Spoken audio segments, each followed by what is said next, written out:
So hello everyone, welcome to digital Padhai. मेरा नाम है राज और आज की इस वीडियो में कवर करेंगे क्लास 9 का असाइनमेंट सॉल्यूशन। ठीक है, जहां पे इस वीडियो के अंदर हम सेक्शन ए के अंदर चैप्टर नंबर 1 सॉल्यूशन करने वाले हैं। बिकॉज अगर हर एक चैप्टर का हम इसी वीडियो में सॉल्यूशन करेंगे तो वीडियो थोड़ी ज्यादा लेंथ हो जाएगी। ठीक है ना, वीडियो की जो लेंथ है वो ज्यादा बढ़ जाएगी। तो हम क्या करेंगे, हम सिर्फ चैप्टर वाइज हर एक सॉल्यूशन डालेंगे सेक्शन ए से लेकर सेक्शन डी तक। ठीक है, चलिए तो स्टार्ट करते हैं हम सेक्शन ए में चैप्टर नंबर 1। देखिए, तो सबसे पहले हम समझते हैं पहला क्वेश्चन। इस पहले क्वेश्चन में क्या लिखा है, यहां पे लिखा है 2√3 प्लस √3 इज इक्वल टू। अब हमारे पास क्या है, ये चार ऑप्शन दिए, इन चारों ऑप्शन में से जो करेक्ट है वो हमें राइट करना है। ठीक है, तो सबसे पहले याद रखना, जैसे हमारे पास यहाँ पे 2√3 है, 2√3 प्लस में √3 है। तो देखो अपने पास यहाँ पे जो √3 है ना उसकी संख्या 1 है और यहाँ पे √3 है उसकी संख्या 2 है। तो एग्जैक्ट अंदर के जब √3 सेम होते हैं ना तो वो ऐड हो जाते हैं, तो वो हमारे पास हो जाएगा क्या, 3√3 हो जाएगा, जो कि हमारे पास इन ऑप्शन में से आंसर है option number C. Okay, so I hope ये वाला क्लियर हो गया हो। बढ़ते हम आगे वाले पे, just wait a few minute. Okay, अब देखिए नेक्स्ट कंटिन्यू करते हैं। तो हमारे पास जस्ट वेट, मैं थोड़ा सा क्या क्लियर कर लूं। सेकंड वाले की हम बात करते हैं। देखो सेकंड वाले में क्या लिखा है उसे समझते हैं। यहां पे लिखा है decimal representation of rational number can not be. अब इन चारों ऑप्शन में से वो नहीं हो सकता, वो बताना है हमें। तो ऑलवेज याद रखना, जब हम डेसिमल रिप्रेजेंटेशन की बात करेंगे सो कहने का मतलब ये है, जैसे हमारे पास कोई संख्या दी हुई है, हमारे पास दिया है 0.10, इस तरीके से कोई संख्या दी गई है। अगर उसे हम क्या करते हैं, रैशनल नंबर में रिप्रेजेंट कर देते हैं, तो 10 बाई क्या हो जाएगा, हमारे पास 100 हो जाएगा, 10/100। अब बोला है कि वो इन चार ऑप्शन में से कोई नहीं हो सकता। सो कहने का मतलब क्या है, अगर हम इसे डिवाइड करते हैं, इसको डिवाइड करते हैं, तो हमारे पास वापस कैसा नंबर आएगा, टर्मिनेट, क्योंकि हमारा रिमाइंडर 0 हो जाएगा। तो उनमें से हमारे पास ऑप्शन ए नहीं है। बात करेंगे नॉन टर्मिनेट के ऊपर, तो नॉन टर्मिनेट के दो हिस्से आते हैं, एक तो रिकरिंग वाला आता है और एक रिपीटिंग वाला आता है। तो समझना कि कभी भी कोई नंबर रिपीट होता है ना तो वो हमेशा रैशनल नंबर के फॉर्म में रखा जाता है। तो ये भी हमारे पास रॉन्ग होगा, ये वाला भी रॉन्ग होगा। तो बच्चा कौन सा हमारे पास, ऑप्शन डी, क्योंकि डी में क्या बोला, नॉन टर्मिनेटिंग नॉन रिपीटिंग।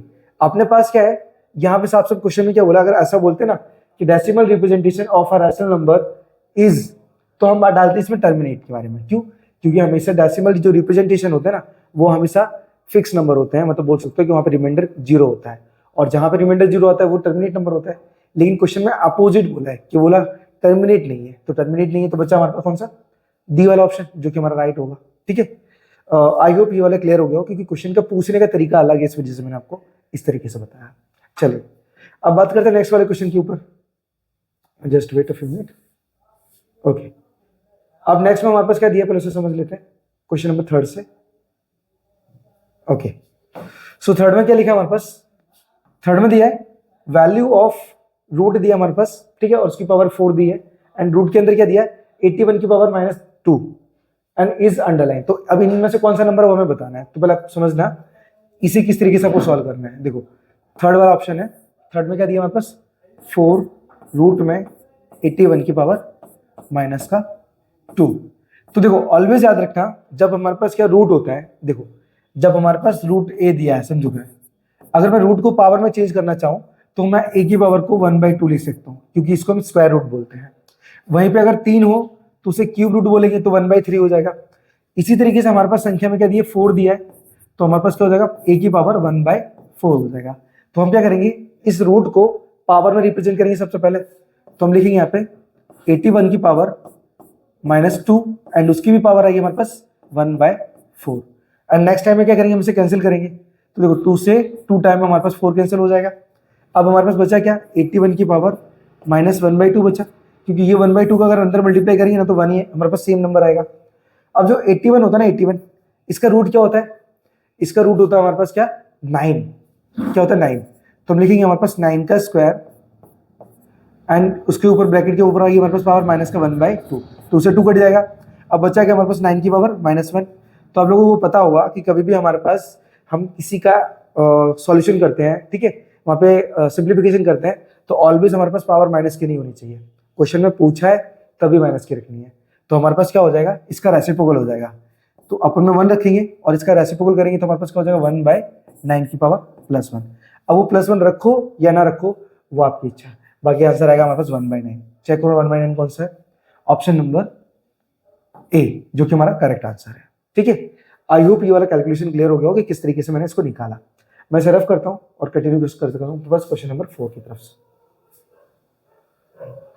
चलिए, तो 4 की बात करते हैं हमारे पास। 4 में क्या दिया, यहाँ पे लिखा है the decimal expression of 5/6 is underline. अब देखो यहाँ पे डेसिमल एक्सप्रेशन बोला किस तरीके का है। मैं 5 को 6 से डिवाइड करूंगा। सबसे पहले यहाँ पे लिखूंगा 5 एंड डिवाइड बाय 6। तो डिवाइड तो जाएगा नहीं हमारे पास, क्या करेंगे 0 पॉइंट लेके 0 ले लेंगे यहाँ पे। ठीक है, अब 0 लेने पर हमारे पास क्या होगा, 6 8 जा 48 होगा। रिमाइंडर कितना बचा हमारे पास 2। अब हमारे पास क्या पॉइंट तो ऑलरेडी है, 0 ले लेंगे एंड फिर से 6 3 जा 18, रिमाइंडर निकालेंगे फिर 2। तो देखो हमारे पास यहाँ पे रिमाइंडर 2 आया था और फिर से रिमाइंडर 2 आ रहा है, मतलब कहीं ना कहीं नंबर क्या है हमारे पास बार बार रिपीट होने वाला है। तो देखो अपने पास टर्मिनेटिंग तो नहीं है क्योंकि हमारे पास रिमाइंडर 0 नहीं हुआ इसलिए, इंटीजर भी नहीं है बिकॉज क्या है कोई कंप्लीट नंबर नहीं है इस वजह से। अब बचा हमारे पास इन दोनों में से, तो हमारे पास क्या रिकरिंग होगा। रिकरिंग क्यों हुआ, क्योंकि नंबर हमारे पास नेक्स्ट रिपीट होने वाला है। देखो मैं आपको करके बताता हूँ। पॉइंट है 0 लिया, फिर से 6 3 जा 18 एंड फिर से 2 बचा, तो पॉइंट है फिर 0 6 3 जा 18। तो हमारे पास क्या बार बार 3 3 रिपीट कर रहा है, तो एग्जैक्ट हमारे पास जो ऑप्शन नंबर ए हमारा राइट होगा।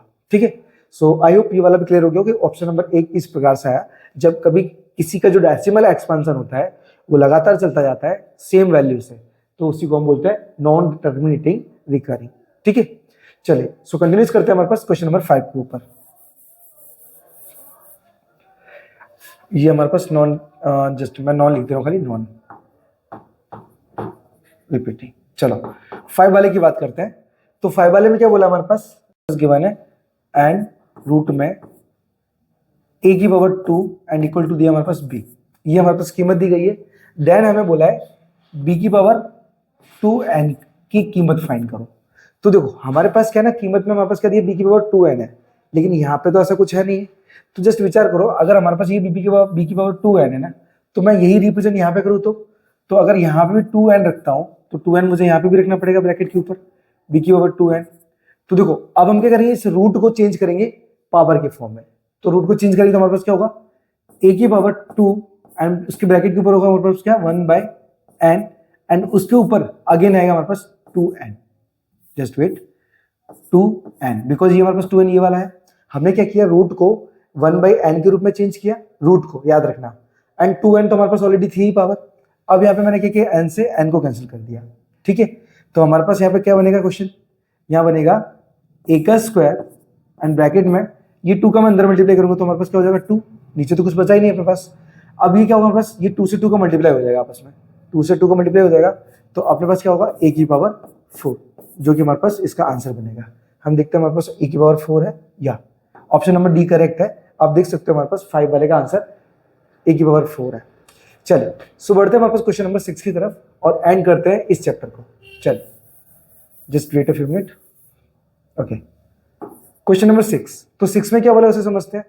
यहाँ पे लिखा है √5 + √5 इज एन, अब उनमें से क्या है, यहाँ पे बोला इंटीजर है, इरेशनल नंबर है, रैशनल नंबर है या फिर होल नंबर है। देखिए अगर हम बात करें इंटीजर की, तो इंटीजर तो पॉसिबल है ही नहीं, क्योंकि इंटीजर नंबर होता है क्या, कंप्लीट नंबर, चाहे वो नेगेटिव हो, चाहे वो पॉजिटिव हो या फिर 0 हो, कंप्लीट नंबर ही हमेशा इंटीजर होता है।